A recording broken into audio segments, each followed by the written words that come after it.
안녕하세요. 김대복입니다. 오늘 시장은 위클리 옵션 만기인데, 오늘 시장 흐름이 초반에 지금 이제 약세를 딛고 강하게 반전의 고리를 만들었지만, 역시 장 종반에는 차익 매물이 나오면서 약세로 마감이 됐습니다. 코스피는 0.23%, 코스닥은 0.70%가 내렸는데, 문제는 이제 어저께 코스닥 같은 경우는 2% 이상 하락하고 나서 오늘 다시 0.76% 하락했다는 것입니다. 그게 이제 시장 흐름에서는 단기의 하락 추세로 진입한 것 아니냐, 이렇게 우려를 자아낼 수가 있는 상황이고요. 또한 이제 그 코스피 시장 흐름에서 외국인들이 현 선물을 어저께 동시에 때리다가 오늘은 선물은 조금 사줬단 말이에요. 이게 위클리 옵션 때문인지 아니면 이제 내일 그 월말이잖아요. 월말 때 또다시 매도가 나오면서 5월달 시장 흐름에서 우리가 통상 속담에서 셀인 메이, 5월에는 팔고 떠나라는 이런 속담이 있잖아요. 이것이 그대로 현실화 될 것이냐, 여기가 굉장히 궁금한 대목이죠. 여러분 오늘 영상 끝까지 잘 청취하시고요. 여러분들 꼭 성공 투자 이끄시기 바랍니다. 저는 먼저 결론적으로 얘기를 하면 5월달 시장 흐름은 지금 4월달 시장 흐름이 강하게 올라가다 월봉상으로 조정받았거든요. 여기 흐름을 한번 보시면 월봉의 흐름입니다. 월봉의 흐름을 보면 지금 현재 연속적으로 올라가는 시장 흐름입니다. 연속적으로 올라가는 시장 흐름에서 가격 조정이 나왔단 말이에요. 그러니까 이렇게 연속적으로 올라가는 자리에서 가격 조정이 나왔기 때문에 실질적으로는 5월 달에 가격 조정이 나올 확률이 높죠. 근데다 여기에다가 이제 5월 달에는 공매도가 제기가 되지 않겠습니까? 공매도는 이제 그 코스피 200 종목하고 코스닥 150 종목이 공매도가 전개되는데, 이게 대형주 350개 종목이 시장에 차지하는 비중이 굉장히 크단 말이에요. 그러면 먼저 그 이제 매도의 세력들의 흐름들을 보면 현재 지난해 이제 12월 달부터 계속 매도를 해오고 있는 연기금의 매도는 5월 달이라고 뭘 특별히 달라질 건 없다고 봅니다. 물론 연기금이 전략적인 배분을 3.0으로 올렸습니다. 그렇기 때문에 물량이 많이 나올 것이 적게 나올 뿐이지만 좌우간 물량은 좀 더 나오는 이런 분위기인데, 문제는 새로운 매수 세력들의 힘, 이게 문제이잖아요. 이 매수 세력의 힘이 지난번 이제 고객예탁금이 굉장히 많은 시점에서는 대형주 중심의 이런 흐름들을 외국인이 매도하여서 단독 플레이가 가능했는데 지금은 그렇지 않다는 것이죠. 그렇기 때문에 오히려 외국인의 이 매도 물량을 지금 현재 시장 흐름이 어떻게 받아들이냐가 관건인 것 같습니다. 그렇다면 지금 시장은 가격적인 메리트가 있으면 외국인들도 들어올 수가 있단 말이에요. 왜? 지금 현재 1분기에 우리나라의 GDP를 발표를 했는데 실질적으로 생각보다 굉장히 상향된 이런 시장 흐름, 시장의 전망치보다 상향된 이런 흐름이고, 우리나라가 연간으로 보면 지금 현재 IMF나 이런 쪽에서 3.6 정도로 보는데 지금 현재까지 1분기의 실적을 가지고 유추해 보면 최소한 4%는 넘게 성장할 거라고 봅니다. 그러면 지금 1월 달하고 3월 달하고 4월 달하고 달라진 것은 뭐냐 하면 EPS의 변화죠. 그러니까 EPS의 변화 이렇게 하면 잘 안 와닿는데 기업의 실적이 좋아지고 있다는 것입니다. 지수는 비슷한데 기업의 실적이 좋다면 밸류의 메리트가 있는 자리잖아요. 그러니까 똑같은 1월 달의 자리하고 지금하고 다른 것은 기업의 실적이라는 게 어닝이라는 게 올라가 있으니까 어닝을 지금 현재 그 시가총액이 아니라 어닝을 지금 현재 주식 총 수량으로 나누면 그게 PER 우리가 퍼인데 그 배수가 지금은 좋다 이런 얘기잖아요. 특히 여기 보면 코스닥 같은 경우에 이번에 코스닥 같은 경우는 지금 보면 코스닥도 위에 꼬리를 길게 달면서 1032에서 오늘 이제 990까지 밀었습니다. 1000을 지켜주는 것하고 1000을 이탈하는 것은 의미가 다르죠. 그래서 일봉상의 흐름으로 보면 이것도 참 부담스러울 수밖에 없는 거예요.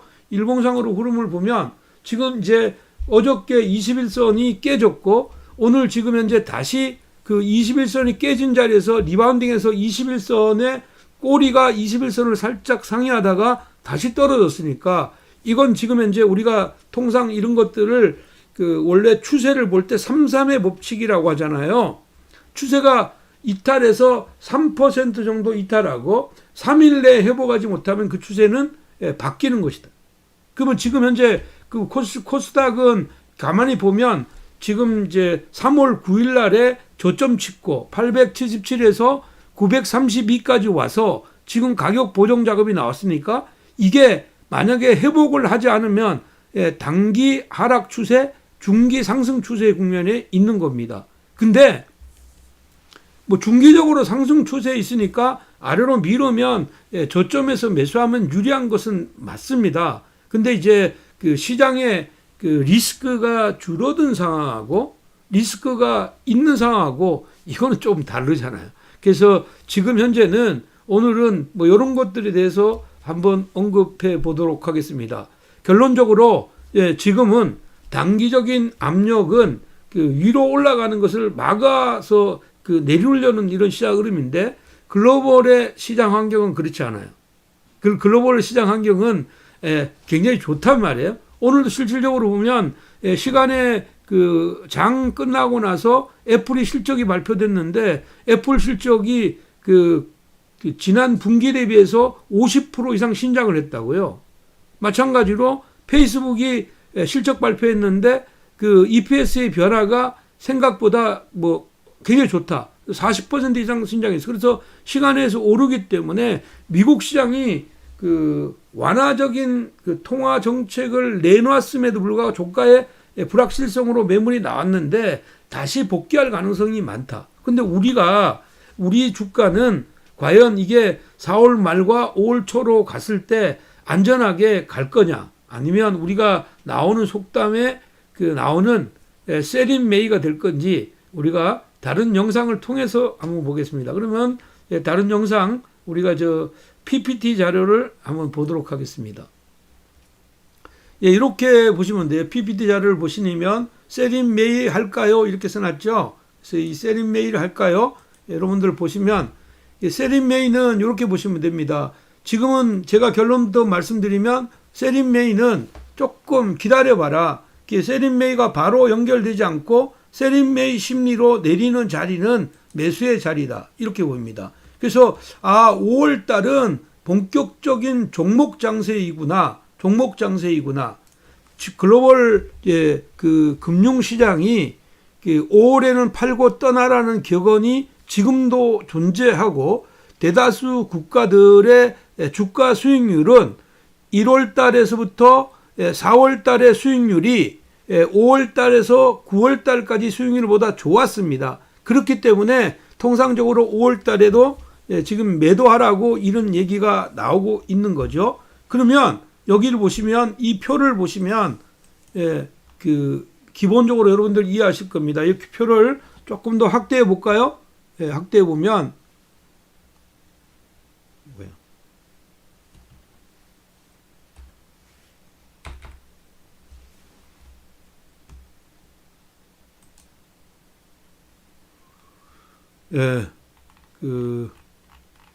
지금 여기를 보시면 이렇게 보시면 돼요. 요 표를 보시면 실질적으로 지금 현재 과거 2010년도부터요. 2010년서부터 지금까지 코스피의 월간 평균 수익률입니다. 월봉이란 얘기죠. 월봉을 2021년도까지를 평균으로 나누어 봤을 때 여기 보면 1월 달에 있잖아요. 1월 달에 이렇게 좋아지고 있죠.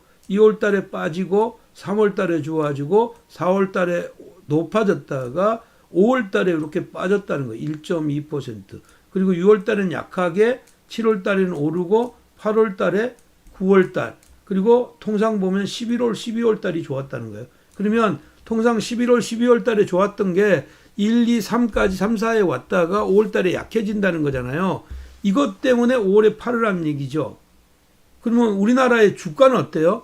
이게 코스피의 월봉입니다. 이게 1월 달이고요. 2월 달이고 3월 달이고 4월 달이고 월봉은 계속 이렇게 우상향하고 있죠. 여기 고점을 넘지 못했지만 월봉은 우상향하고 있으니까 이게 그 5월 달 되면 세린 메이 효과가 나오면서 매도로 전환할 확률이 지금 현재로는 높습니다. 현재로는 높습니다. 근데 이게 지금 현재 꼭 그렇게 될 거냐 이거 보면 그렇지는 않다 이런 얘기입니다. 여기를 보시면 그 세린 메이가 발생한 경우에 5월 달에 마이너스로 반전했던 경우에는 통상적으로 코스피의 수익률이 여기가 좋았을 때예요. 여기가 수익률이 좋았을 때라는 건 여기가 수익률이 좋았다는 얘기잖아요. 그러면 우리가 1월 달부터 2, 3, 4에 올라올 때 코스피나 코스닥이나 모두 상승했으니까 5월 달에 떨어질 확률이 굉장히 높다고 봐야 됩니다. 그렇게 보여야 되고 여기 보면 이때에도 세린 메이가 그 발생이 됐을 때 외국인의 어떤 매수 비중이 지금 보면 그 여기는 이 차트는 막대 그래프가 매수 비중이에요.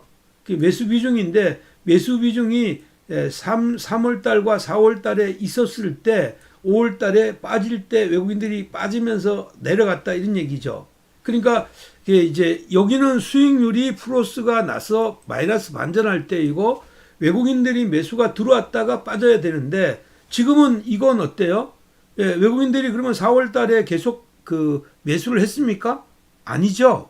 이건 아니니. 요 그림은 지금 현재로 보면 다른 그림이라는 얘기입니다. 요 그림은 다른 그림이라는 얘기죠. 그래서 요 흐름을 가지고 이렇게 유추해 보면 이렇게 볼 수가 있습니다.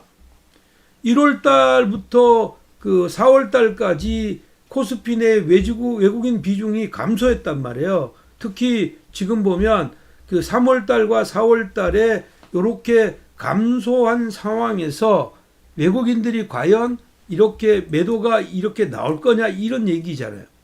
그 지금 현재는 앞에 이렇게 샀을 때는 내려올 확률이 높은데 이렇게 먼저 팔아놨는데 또 팔 거냐? 저는 이렇게 볼게요. 확률적으로 보면 이렇게 매도했던 확률이 다음 달에 오를 확률보다 매도할 확률이 원래는 더 많아요. 그래서 여기에다가 비중을 좀 두고 있다 이렇게 봐야 되고요. 그 4월 들어서 순매수의 흐름을 보면 봐요. 주초에 연초 그러니까 월 초에 좋고 월 중에 나빠졌다가 종반에 오다가 다시 이렇게 떨어졌거든요. 그러면 주초에 얘가 그 5월 초에 이렇게 올라서 나올까요? 아니면 내려서 나올까요? 저는 요 흐름을 5월 초에도 이어질 확률이 더 많다고 생각합니다. 그렇다면 야 이거 큰일 났네. 5월 달에 그 세린 메이가 맞구나. 그러면 우리가 가지고 있는 걸 그냥 모두 떨고 가야 되느냐?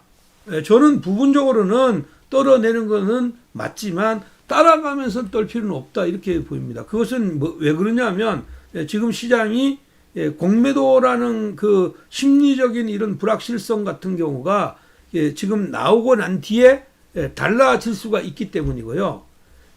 세린 메이가 아니었을 때 여기 보면 그 4월 달에도 주가 수익률이 좋고 주가 수익률이 4월 달에도 주가 수익률이 이렇게 좋고요.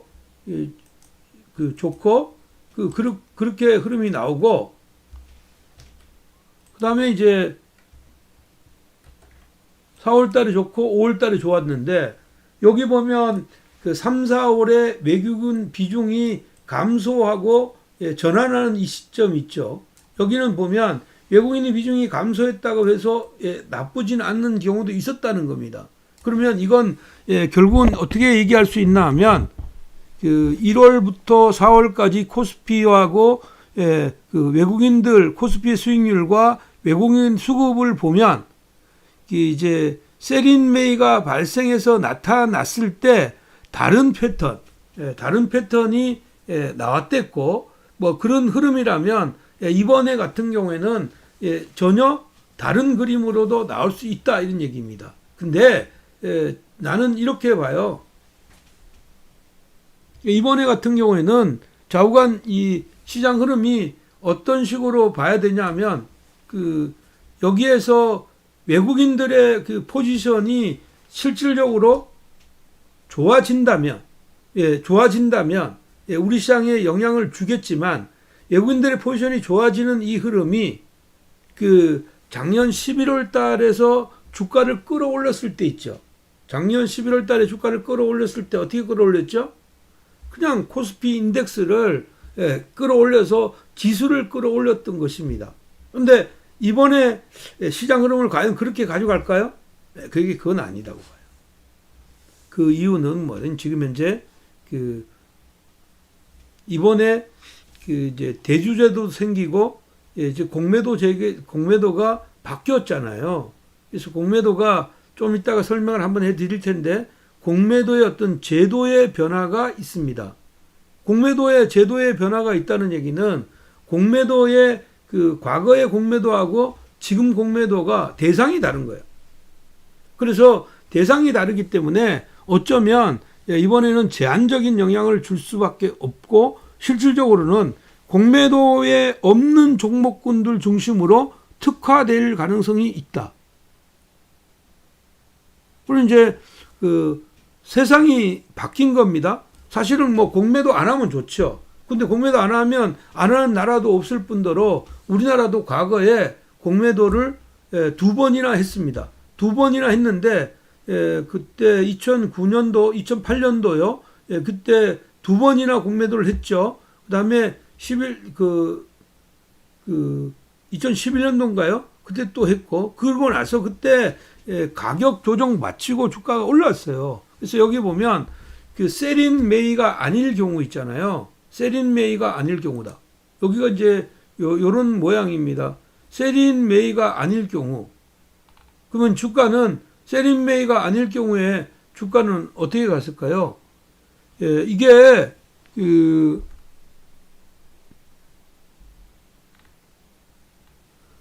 보면 5월 달에도 3.6%가 오른 적이 있단 말이에요. 오른 적이 있고 3, 4월에 비중이 약해져도 4월 달에 올랐던 이런 일들이 있었잖아요. 그러니까 시장은 변화의 이런 흐름으로 나올 수가 있다. 그러니까 지수 상승보다 더 빠른 이익의 상향 추세가 나오면 요거는 가능하다고 봐요. 그러면 이건 무슨 얘기냐면 예를 들어서 지수가 이제 조정을 받는데 1월 달에도 지금 현재 조정을 받았고 지금 3, 4월 달에 좀 올랐는데 조정을 받는다 하더라도 현재 위치가 뭐 3200대하고 1000포인트대는 지금 아니지만 예를 들어서 3200, 1000포인트대라고 하면 1월 달에 3200대하고 지금 3200대하고 차이는 주가는 그대로인데 이익의 개선 속도가 빠르게 나서서 어닝이 주는 의미 이게 있다는 것입니다. 그래서 코스피의 12개월 선행 PER이 상승하고 있기 때문에 지금 현재 시장 흐름은 일방적으로 내려가지는 않을 거라고 보입니다. 하지만 지금 현재 공매도가 있었던 시절하고 공매도가 없었던 시절은 분명히 차이가 있는 거다. 저는 그렇게 봅니다. 그렇다면 이번에 같은 경우에도 변화의 이 흐름들을 좀 잘 체크해야 된다. 여기 지금 현재 가파르게 올라오고 있는 코스피 예상순이익이 이렇게 가파르게 올라오고 있다. 예상순이익이 올라간다는 얘기는 주가가 그 자리에 있으면 주가는 지난번에는 1월 달에 13.5배였는데 지금은 주가가 그 수준에 있어도 13배라는 거예요.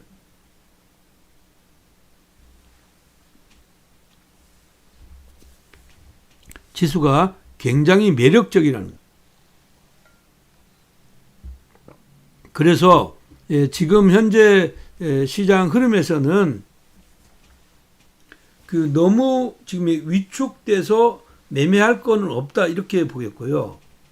이제 실적이 좋아진다는 얘기는 이제 약간 금융 장세 성격보다는 실적 장세의 형태를 빌려서 움직일 가능성이 많다. 특히 이제 분기의 실적이 이제 마무리되는 시점이잖아요. 5월달로 들어가면 분기의 실적이 마무리되면 분기 실적이 나온 이것을 근간으로 해서 움직일 수가 있고, 그렇게 되면 이제 시장을 누가 또 명확하게 보느냐에 따라서 달라질 수 있다. 이렇게 볼 수가 있겠습니다. 자, 그러면 최근에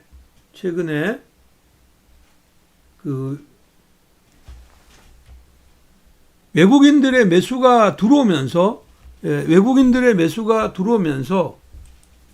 지분이 상향된 종목. 이 얘기는 무슨 얘기입니까? 외국인들이 4월달 들어서 3월달 들어서 외국인들이 매수를 많이 했는 종목인데,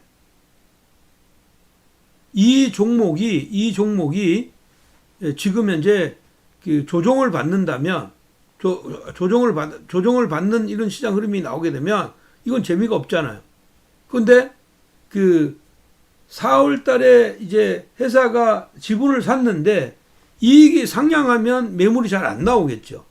예를 들어서 4월 달, 3월 달에 내가 향후에 실적이 좋을 거라고 생각해서 매수를 했어. 근데 5월 달에 딱 와보니까 얘가 레포트들 계속 나오는데 실적이 안 좋은 걸로 나와. 그러면 내는 그 종목을 팔 수밖에 없잖아요.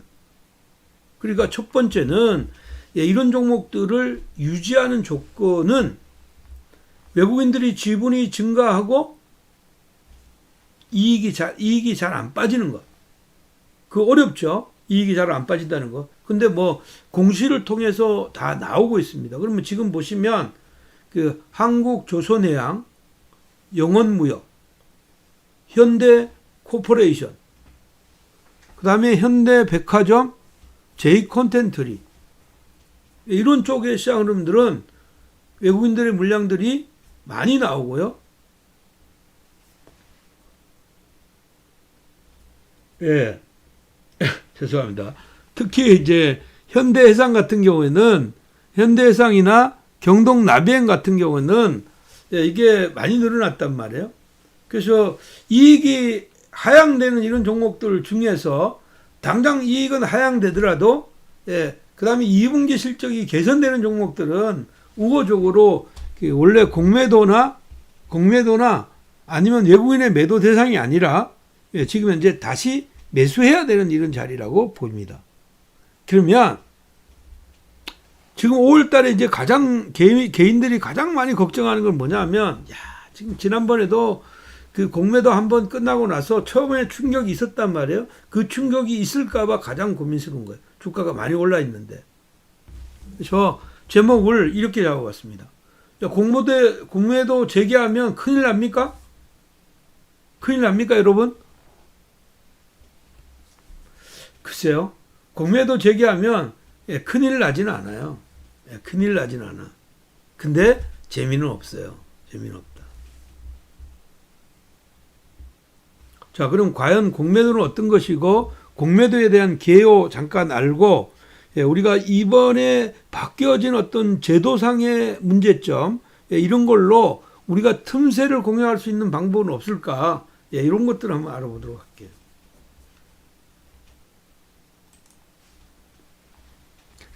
공매도는 말 그대로 내가 보유하지 않고 있는 주식이라 하죠. 보유하지 않고 있어요. 나는 삼성전자를 보유하지 않고 있습니다. 근데 삼성전자를 파는 거예요. 없는데 팔려 그러면 쉽게 얘기하면 나는 주식을 팔 주식이 있어야 팔 거 아니에요. 나는 없는데 팔고 싶잖아요. 그래서 그 제도를 파는 회사에 가서 사오면 됩니다. 과거에는 이게 이제 연기금이 이제 공매도의 어떤 흐름들 빌려주고 돈 받고 그 다음에 수수료 받고, 근데 지금 최근에는 이제 연기금이 이제 이렇게 빌려주는 일이 짝이니까 공매도는 이런 겁니다. 공매도 하고 싶은 사람이 연기금에 예를 들어서 먼저 주식을 차입합니다. 공매도를 차입하는 이유는 공매도는 일단은 대차 거래를 통해서 공매도를 확보하고 난 뒤에 팔으셔야지 합법적인 거예요. 불법적인 공매도 이건 뭐냐면 그 합의 없이 그냥 공매도만 하는 거 이건 불법입니다. 그렇다면 연기금에서 주당 10,000원 하는 주가를 1,000주를 빌려와서 내가 10,000원에 팔았어요. 근데 그게 다행스럽게 내려가지고 아래로 내렸다. 그러면 내가 어느 시점에서 그걸 사주는 거죠. 그걸 사줘가지고 그 빌려왔던 연기금이나 이런 쪽에다가 공매도의 가격을 팔고 나머지를 보유하는 거예요.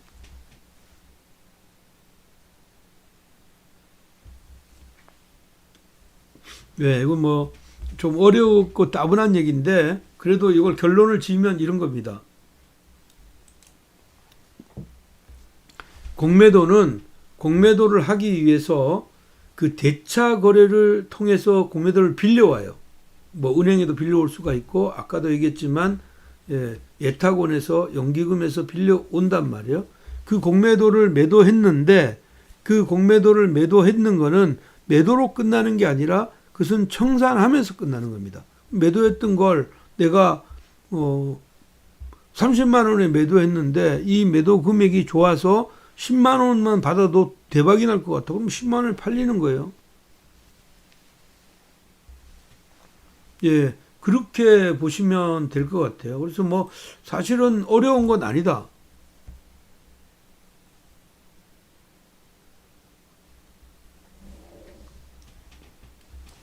잠깐만요.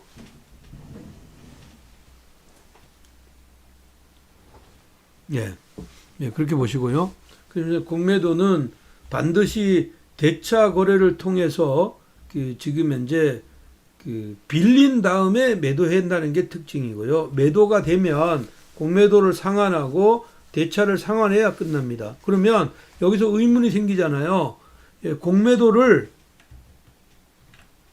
하기 위해서는 대차가 늘어나야 되니까 대차가 느는 종목은 공매도의 조건이 흡족한 거죠.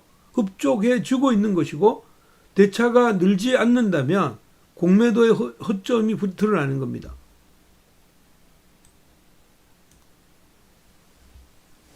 그 다음에 이렇게 공매도하면 반드시 상환해야지만이 포지션이 끝난다는 것 잊지 마시고요.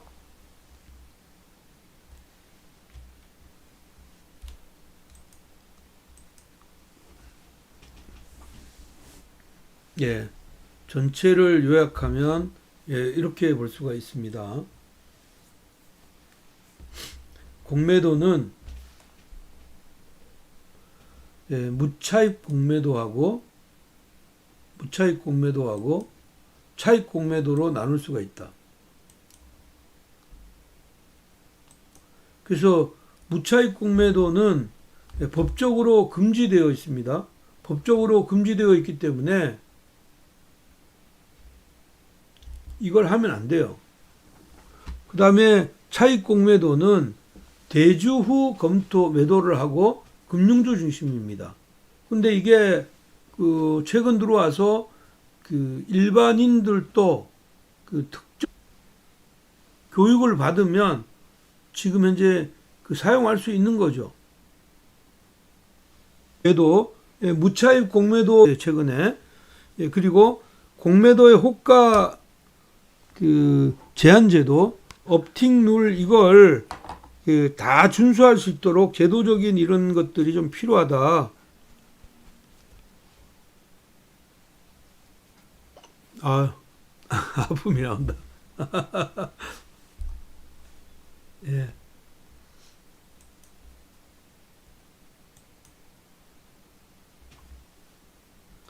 예. 이어가겠습니다. 예.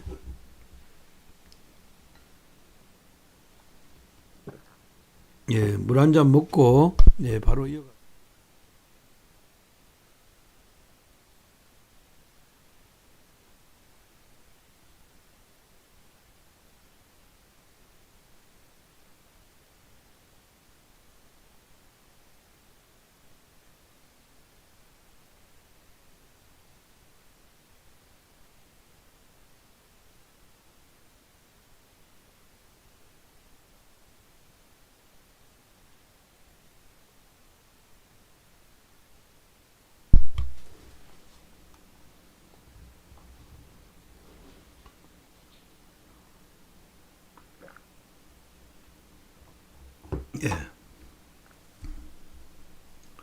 그래서 이제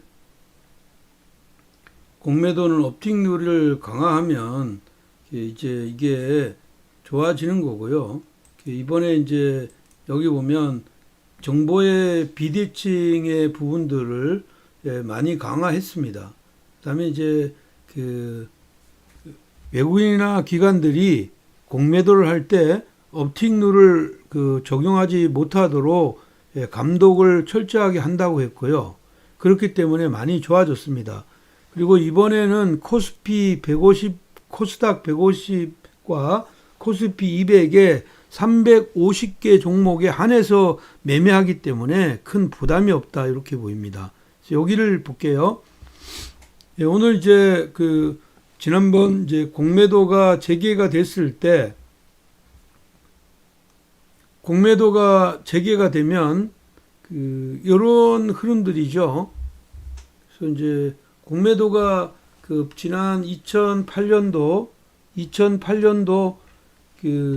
10월 달에 10월 1일부터 2009년도 5월 23일까지 공매도가 금지됐다가 재개됐을 때 코스닥이 좀 많이 충격이 있었습니다.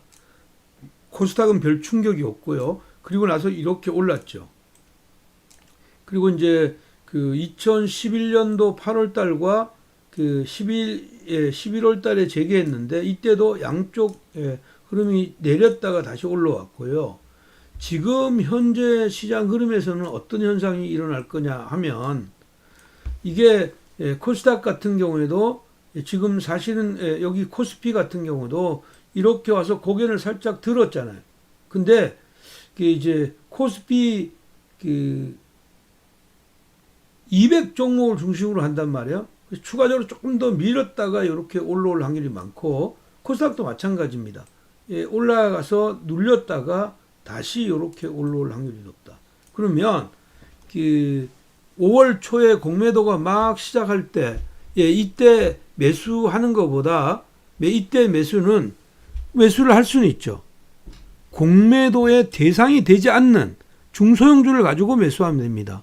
그러니까 이번에 이제 바뀌었던 룰을 거꾸로 생각할 필요가 있죠. 그렇게 보면 거기 가서 매매하면 오히려 나는 득이 될 거다 이렇게 보겠고요. 이번에 이제 기대하고 있는 또 하나의 흐름은 이런 거죠. 미국에서 지금 이제 얘네들이 로빈훗에게 당했던 일들이 있었잖아요. 미국의 로빈훗에서 당했던 일들이 어떤 것입니까? 로빈훗이 로빈훗이 거의 이제 50불 이하에 있는 이 로빈훗의 어떤 공매도가 130, 140%씩 이렇게 아주 강력하게 있었는데 이것이 갑자기 주가가 튀니까 공매도는 뭐라고 했죠? 주식을 빌려와서 매도하고 밑으로 내려가면 매수해서 상환해주고 공매도를 상환해주고 이 상환해준 이 주식을 가져와서 이걸 빌려왔던 기관에다가 놔주는 것이 맞잖아요. 근데 여기를 보시면 이 게임스탑이라는 이 회사 같은 경우에는 주가가 이렇게 올랐습니다. 여기 보시면 이제 굉장히 많이 올랐잖아요. 굉장히 많이 올랐고, 여기 이제 굉장히 많이 올랐고, 이렇게 올랐다가 내려가서 이때 기관들의 매도가 기관들의 어떤 쇼커버링이, 그러니까 쇼커버링이라는 것은 매도하고 내가 매도 가격보다 주가가 올라가니까 어쩔 수 없이 지금 현재 손해보고 파는 것입니다. 공매도라는 것은 없는 주식을 팔기 때문에 이익은 제한적이고 손실은 무한대입니다. 왜? 10,000원 하던 게 100만원도 가고 1,000만원도 갈 수가 있지만 10,000원 하던 게 없어지면 10,000원만 없어지는 거니까 이익은 제한적이고요. 그 다음에 손실은 무한대예요. 그러니까 이런 것들이 잘못 치면 이렇게 간다는 얘기고 이게 여기서 잘 보시면 3월 달에 다시 올랐다가 밀었는데 여기 151 레벨대입니다. 역시 지금 현재 레벨에 있는 대리가 지난번 공매도가 굉장히 화려하게 나왔던 이때보다 높잖아요. 여기보다 3배 정도 높으니까요. 지금은 이런 것을 보고 공매도가 쉽게 달려들지는 못할 것 같다. 이해되죠? 그 다음에 이제 우리나라에도 이런 경우가 있었습니다. 우리나라에도 어떤 경우가 있었냐면, 우리나라에도 그 셀트리온이라는 회사가 이제 그 공매도가 하도 많이 나오니까 이 서정진 회장이 예, 코스닥에 있던 지금 현재 그 흐름을 코스피로 이전합니다. 이전하면서 주가가 이전하게 되니까 주가가 이제 그 정상적인 이쪽으로 들어오면서 예, 매도가 많이 좀 줄면서 그것이 공매도 쳤던 게 가격이 올라가니까 예, 이 쇼커버링이 나왔던 거고, 이 쇼커버링이 예, 지금 일반 주주에게 예, 좋은 예, 그 시그널을 줬단 말이에요. 이 쇼커버링 때문에 주가가 이렇게 올라갔으니까 공매도가 예, 이렇게 보면 역기능도 있지만 이런 순기능도 있다는 것이죠. 그래서 공매도는 예, 지금 이제 너무 우려할 필요는 없어요. 예, 이렇게 올라갔다가 주가가 이렇게 떨어졌는데, 사실은 이게 그러면 셀트리온 같은 경우에 공매도가 많이 늘어나야 되는데 지금 잘 안 늘어나고 있죠. 예, 그게 특징이고, 또 하나는 뭐냐면, 예, 공매도가 여기를 보면 주가를 끌어올린다. 그것은 이제 여기 표 보시는 것처럼 테슬라가 여기가 이제 공매 잔고예요. 이게 공매 잔고인데 테슬라의 공매 잔고가 이렇게 많았댔는데, 테슬라가 지금 이제 여기 이제 100달러 이하에서 이게 900달러까지 상승합니다. 이 900달러까지 상승하는 이 흐름은 이렇게 와서 주가가 이렇게 올라갔다가 이런 상황이죠. 그러면 이게 이 올라갔던 이 동력이 여기에 매도했던 공매도의 세력들이 매수로, 손절하는 매수로 지금 들어오면 손절성 매수로 들어오면서 주가를 이렇게 끌어올렸다는 거예요. 그래서 이런 것들이 순기능이죠. 그러면 이번에 이제 공매도하고 관련해서는 어떤 것을 주목해야 될까요? 저는 뭐 다른 거 없다고 봐요. 공매도하고 관련해서 이번에 주목해야 되는 건요, 그 외국인들의 매수가 좀 최근 들어와서 많았던 종목군들 중에서 이익이 좀 시원찮은 종목들이요, 이런 애들 쪽으로 나올 수가 있어요. 이게 무슨 얘기냐면, 코스피에서 이제 대차장고 있잖아요. 공매도를 하기 위해서 대차장고를 빌려오는데, 지난 3월 달까지 공매도를 앞두고 코스피 200 종목에서 대차장고가 늘어났는 종목이에요. 이런 종목들은 당연히 공매도가 늘어날 수가 있죠. 이게 CGV부터 신풍제약인데, 여기에 저는 이익이 잘 안 나는 회사들 있잖아요. 이익이 났거나 이익이 났는데 주가가 너무 많이 올랐던 거, 이런 것들은 공매도 대상이 된다. 저는 그렇게 보고 있고요. 대표적으로 과거에도 이런 애들이 많이 들어왔는데, 이런 그 동일한 종목군들이 많이 나올 것 같다. 그래서 이런 종목들 한번 보셔야 되고요. 그 다음에 여기를 보시면 3월 달에 대차장고가 증가했던 기업들 중에 코스닥 150 종목입니다. 펄 어비스부터 이베스트 투자증권, 이쪽인데, 이쪽 안에서도 공매도 잔고가 예전부터 굉장히 많았던 것들, 고용이나 HLB 생명이나 그 다윈시스, 이런 쪽의 시장 흐름들은 일단 약간 주목해 볼 필요가 있다, 이렇게 보겠고요. 또한 새롭게 바뀌어진 게 있어요. 이 새롭게 바뀌어진 게 뭐냐면 이겁니다.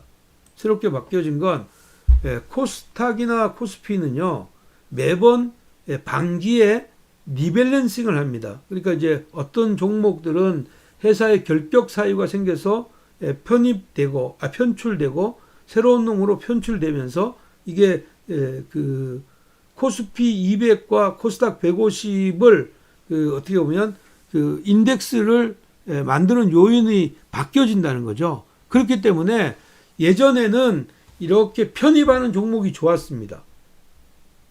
왜냐하면 편입하게 되면 일단 기관이나 외국인들이 코스피 200에 편입이 되면 어떠한 형태로도 그 종목을 그 비중에, 시가총액에 맞는 비중을 확보하게 돼 있거든요. 그래서 들어가는 종목들은 호재로 작용됐어요. 근데 지금은 어때요?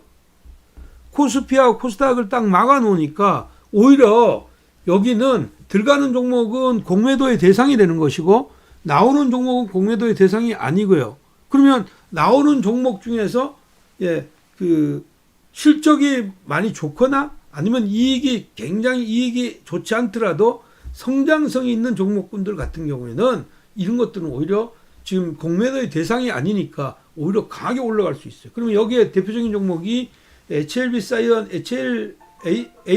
사이언스부터 이지홀딩스, ST큐브, 드리머스 컴퍼니, DRTI, 유비커스 홀딩스, 한국기업평가, KH바텍 이런 종목입니다.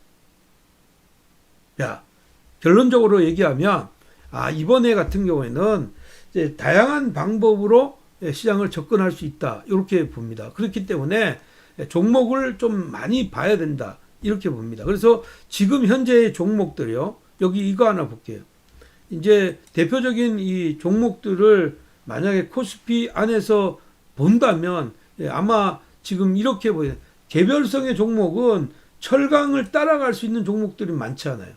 이게 무슨 얘기냐면 개별성의 종목들은 거의 철강조 중심으로 매매 포인트가 나왔단 말이에요. 매매 포인트가 나왔기 때문에 얘네들 중심으로 나올 거고, 여기 보면 삼성전자 이런 것들은 지금 보면 시총 상위 종목들이, 이런 종목들이 삼성전자 이런 것들이 가지 못하는 이런 장이에요. 여기 보면 시총 상위 종목들을 보시면 여기 보면 코스피의 시총 상위 종목들을 보면 대체적으로 얘들이 못 갔어요. 여기 보시면 시총 상위 종목들. 삼성전자서부터요. 시총 상위 종목들을 보면 하이닉스 여기 보시면 내리죠. 여기 LG화학 이게 올랐습니다. 근데 LG화학이 코스피보다 강한 건 최근 들어서 어제 오늘이죠. 이제 실적이 1조대로 들어오니까 얘가 재평가 받기 시작했고, 이제 차세대의 배터리에 대한 이런 기대감이 동시에 있는 겁니다. 그래서 나는 지금 현재 시장 흐름에서는 이런 종목, 삼성 바이오로직스 같은 건 또시 밀고 있고, 그래서 이 대형주가 지금 현재는 이런 쪽에서는 이 포스코나 이런 쪽 시장 흐름들요. 그 다음에 이제 조선 섹터들, 이런 쪽 시장, 그러니까 소재나 산업재 섹터는 주초에 좋은 건 분명하다. 근데 우리가 반대로 포스코를 공매도가 많이 늘어날 것 같지는 않아요. 근데 여기를 보세요. 여기 등락이 많은 코스피 200 종목에서 예를 들어서 대우조선해양이나 아니면 여기 지금 현재 지난번에 예전에부터 공매도들이 좀 따라다녔던 종목군들이 있습니다. 이런 종목들이 올라 있는 종목들이 있잖아요. 이익의 모멘텀이 빠르게 증가해서 주가를 끌어올리지 못하는 애들은 공매도 대상으로 들어올 가능성이 굉장히 높다는 거 주목해야 되고요. 코스닥 같은 경우도 마찬가지예요. 코스닥을 보면 여기 시가총액 상위 종목들을 보면 셀트리온서부터 이런 쪽은 지금 내려 있는 상태에서 만약에 공매도 세력이 이렇게 내려 있는데 얘를 한 단계 더 내릴 것이냐 이렇게 생각지는 않아요.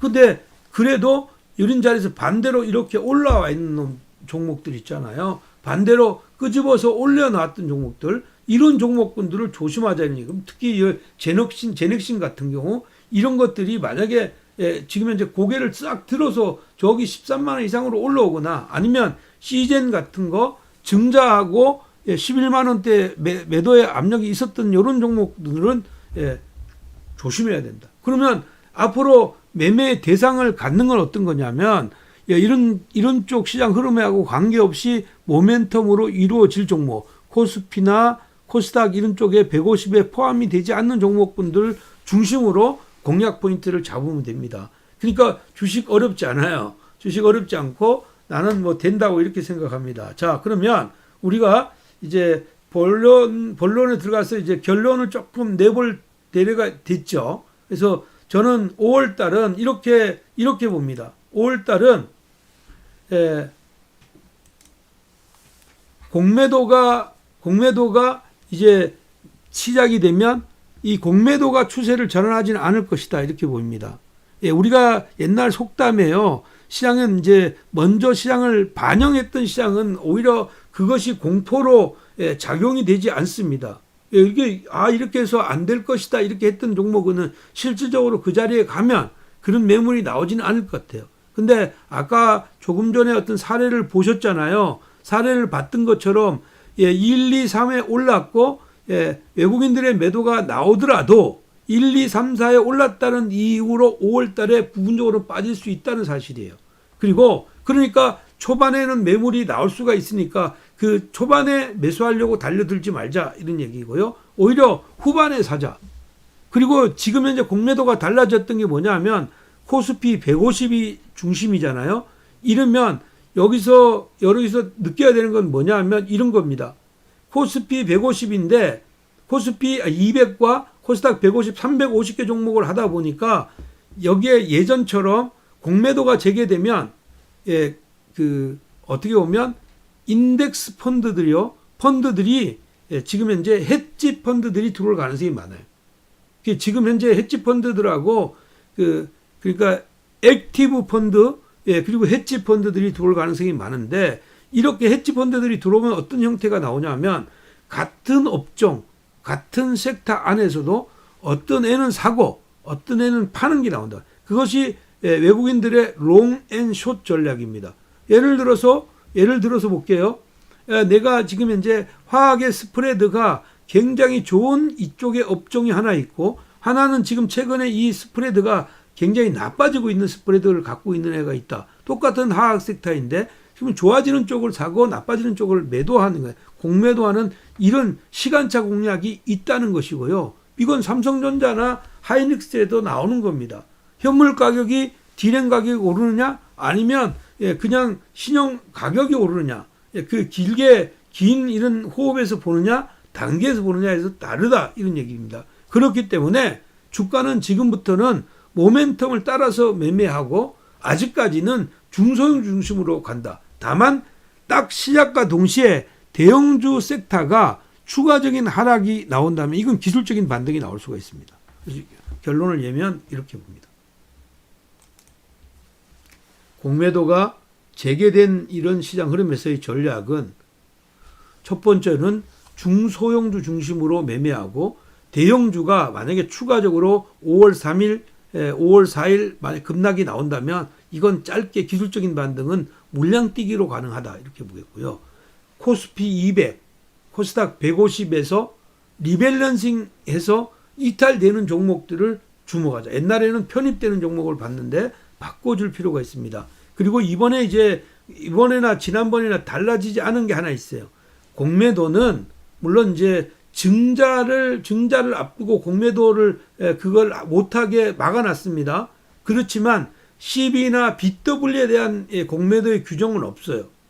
그럼 무슨 얘기냐면 CB나 BW는 주식 전환사채나 교환사채를 얘기하는 거 아닙니까? 어떤 특정한 가격에 되면 이 사채의 이런 힘을 가지고 있다가 주식으로 바뀌는 거죠. 근데 이런 물량들이 많이 있었던 것들은 세력들이 이걸 가지고 장난칠 수 있다는 거죠. 그렇죠. 이런 것들이 많은 것들은 이런 물량이 한꺼번에 지금 물량이 쏟아질 걸 대비해서 물량을 한꺼번에 갖고 있다가 공매도를 쳐놓고 이 물량을 갖다 때려놓고 자기들이 원하는 방향대로 다시 사였거나 아니면 먼저 때려놓고 이것을 가지고 먼저 나중에 사였는 이런 방식으로도 바뀔 수가 있고 다양한 전략이 나올 수 있다. 마지막으로 이건 꼭 기억하셔야 돼요. 이번에 공매도가 나오면 헤지펀드는 다시 활성화될 것이다. 그래서 다시 헤지펀드가 활성이 된다는 것은 업종 내 안에서도 동일한 업종이 구조적으로 바뀌는 예를 들어서 2차 전지 이런 섹터 안에서도 오늘 딱 보니까 2차 전지 안에서도 시장이 양극화 물질들 중에서 수익을 많이 낼 수 있는 종목들은 가고 음극화 물질이 떨어지는 이런 자리에서는 롱앤숏이 나올 수 있다는 것이고요. 우리나라가 대부분 삼원계잖아요. 삼원계 그건데 지금처럼 지금 그 전고체 배터리 얘기가 나오면서 전고체 이런 연구 개발이 되는 쪽은 매수하고 기존에 있는 종목은 매도할 수 있는 이런 사이클이 나올 수 있다는 것이에요. 그래서 롱앤숏을 조심해야 된다. 이렇게 말씀드리겠습니다.